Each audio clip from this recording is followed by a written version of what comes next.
La pobreza en el Evangelio según San Lucas. Acabamos de sugerir que en este Evangelio hay como una mirada concentrada, específica, preferencial sobre algunas situaciones, algunos destinatarios de la salvación, bajo esta ley o axioma de base.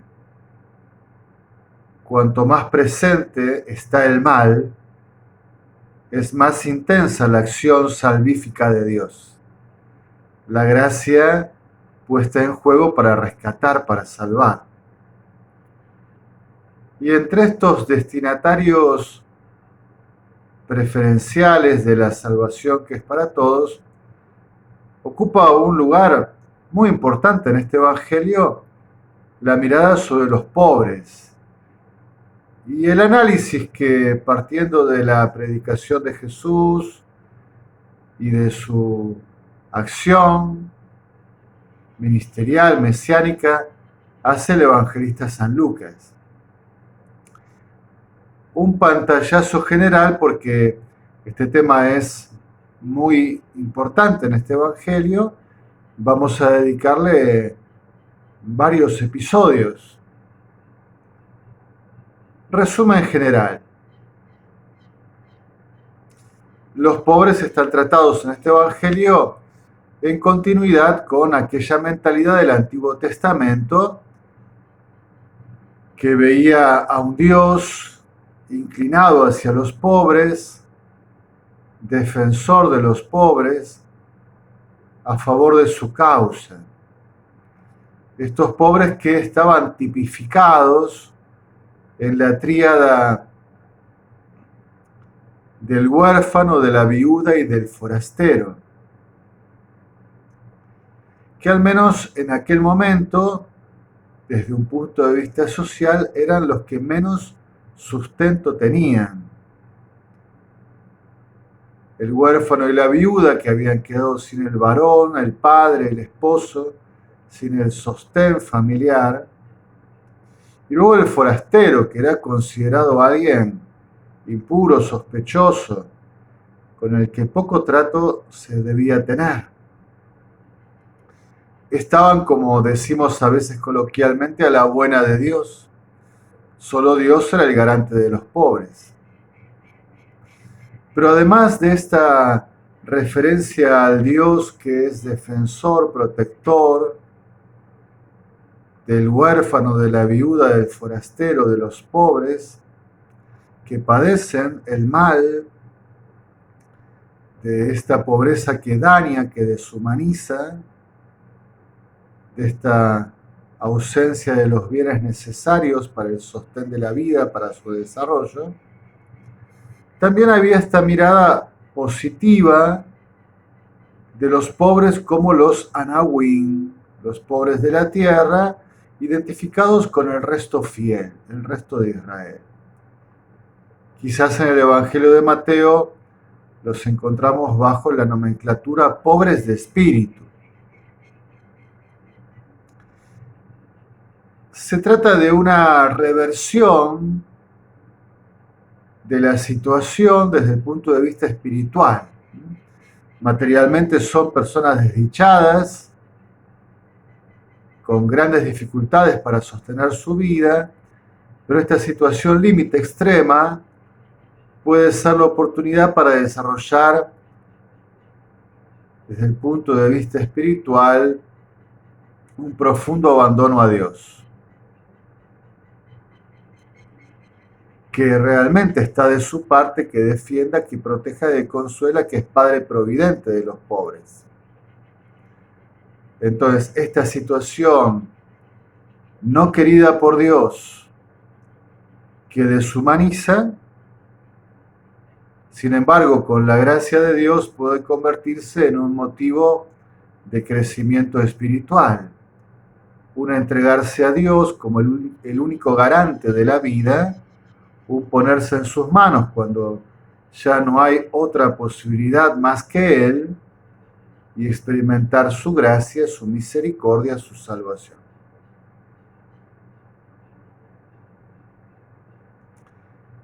Entonces el Evangelio según San Lucas nos va a traer un rostro negativo de la pobreza, la va a describir con mucha crudeza, pero siempre desde este ámbito de esperanza, ¿no? Que Dios es el Dios que está a favor de los pobres y quien pone en su confianza no sale defraudado.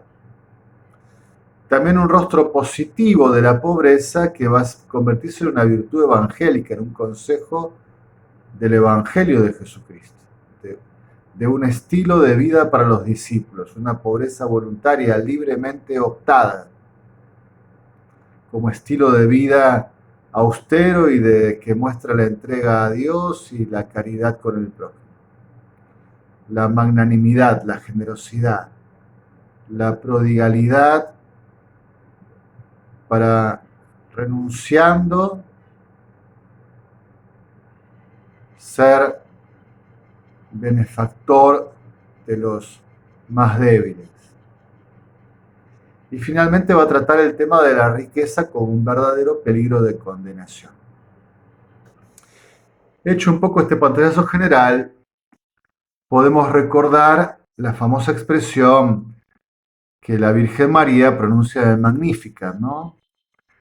Que derribará a los poderosos de sus tronos y enaltece a los humildes, que a los hambrientos los colma de bienes y a los ricos los despide vacíos.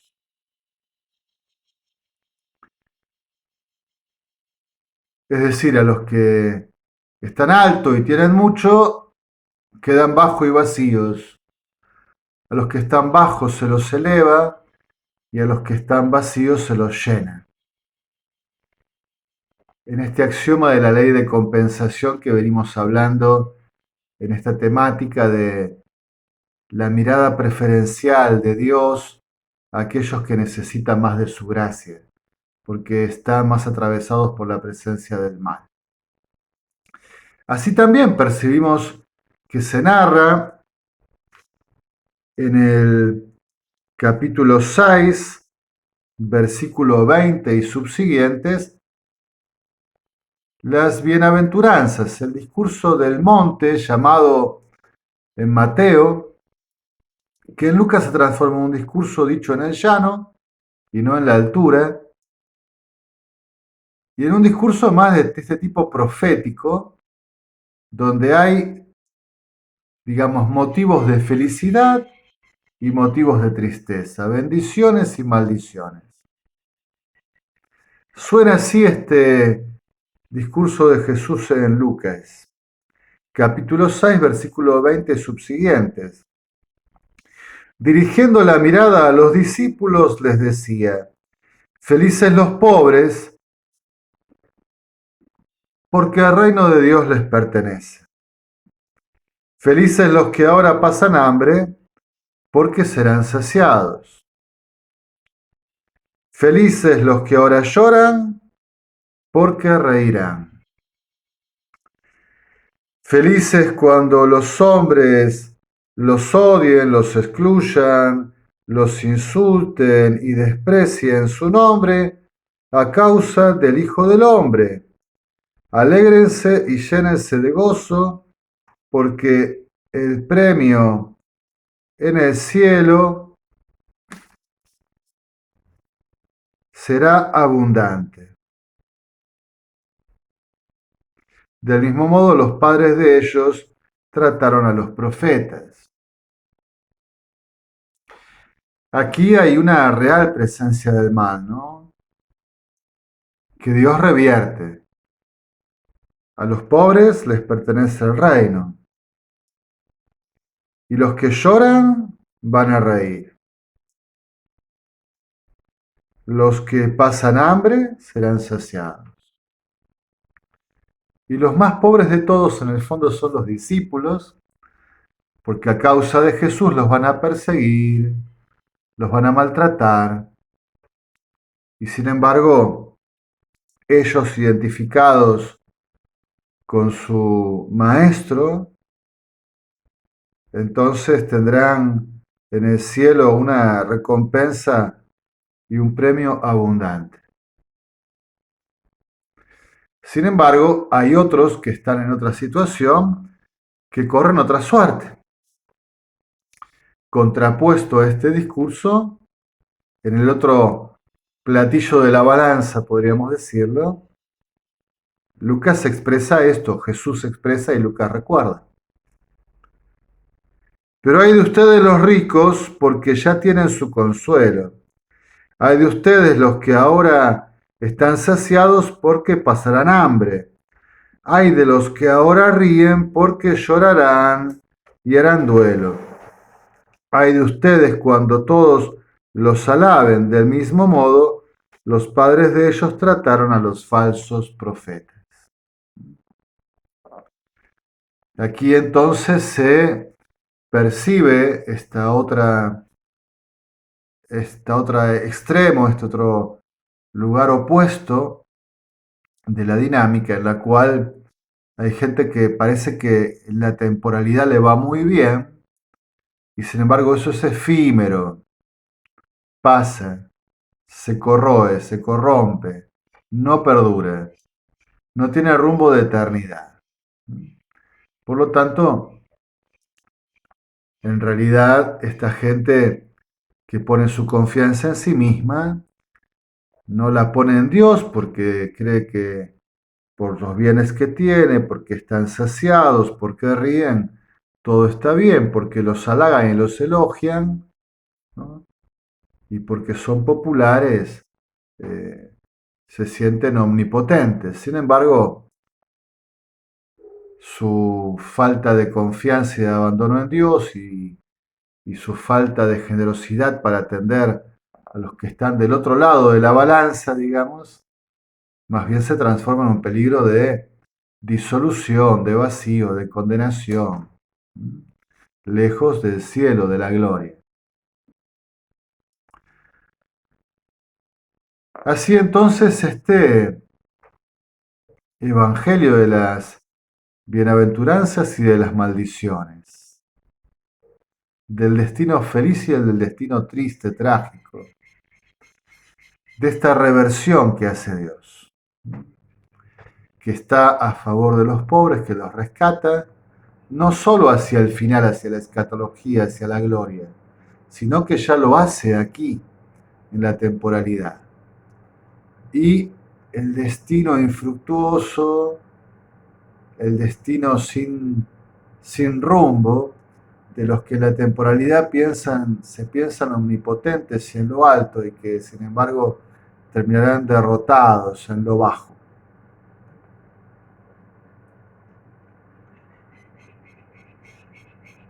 En el capítulo 16, Lucas retoma una parábola de Jesús, una parábola que solo Lucas nos cuenta, nos narra, famosa, inquietante, un lenguaje tremendamente descriptivo.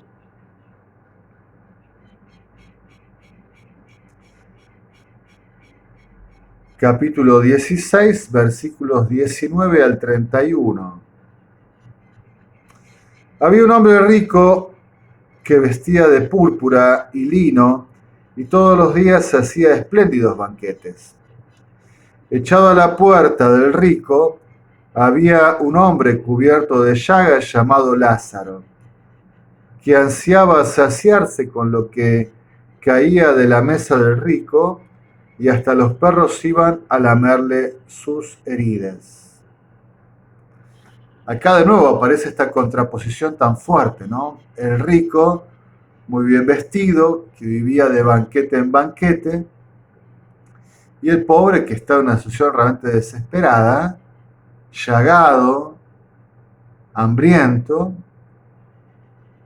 a la puerta del rico, que nunca lo registra, esperando que se caiga alguna migaja, que algo, ¿no?, le llegue de esa opulencia y de ese desborde que vivía el rico. Y sin embargo él se hunde en su indigencia. Murió el pobre y los ángeles lo llevaron junto a Abraham. Murió también el rico y lo sepultaron. Fíjese también que el lenguaje es contrapuesto aquí, ¿no? A la muerte del pobre es llevado al seno de Abraham, sinónimo de salvación. En cambio, cuando muere el rico, simplemente se lo sepulta, se corroe bajo la tierra. Su opción de vida no tiene eternidad, allí termina, se disuelve, se difumina.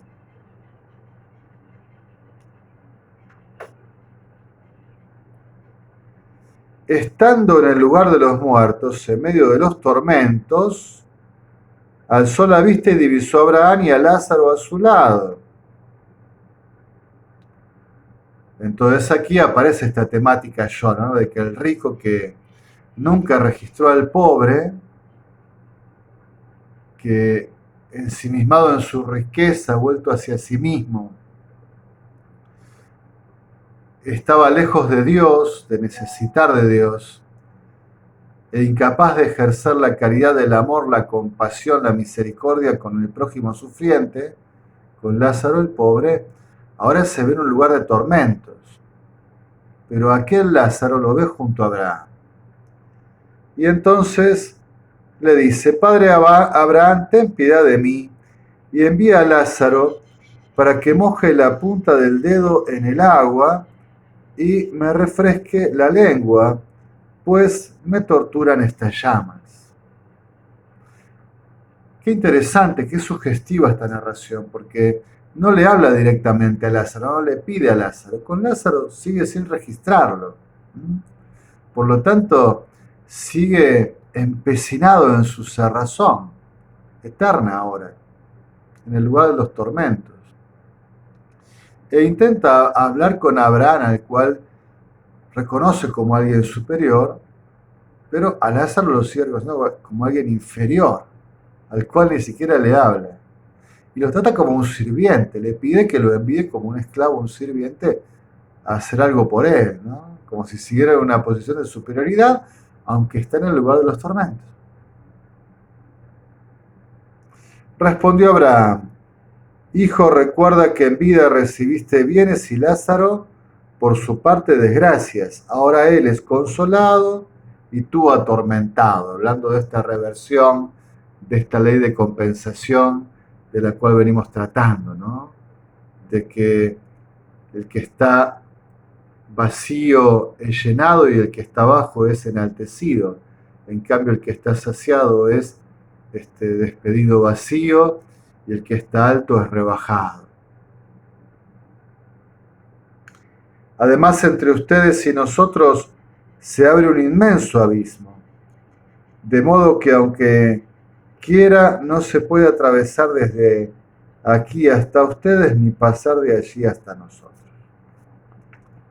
Es decir, la suerte ya está echada y este destino es definitivo, es eterno.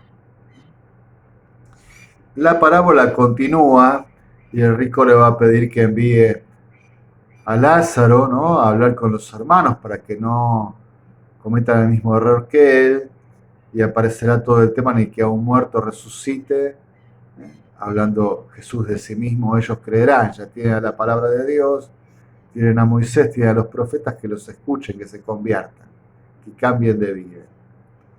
Pero bueno, en esta parábola quería rescatar de nuevo este tema de cómo Dios percibe esta dificultad grande, esta deshumanización, esta presencia del mal en los que sufren la pobreza, y cómo se pone de su lado, cómo inclina la balanza, cómo revierte la situación y con su gracia sobreabundante los levanta hacia lo alto y los sacia y los llena hasta la excedencia.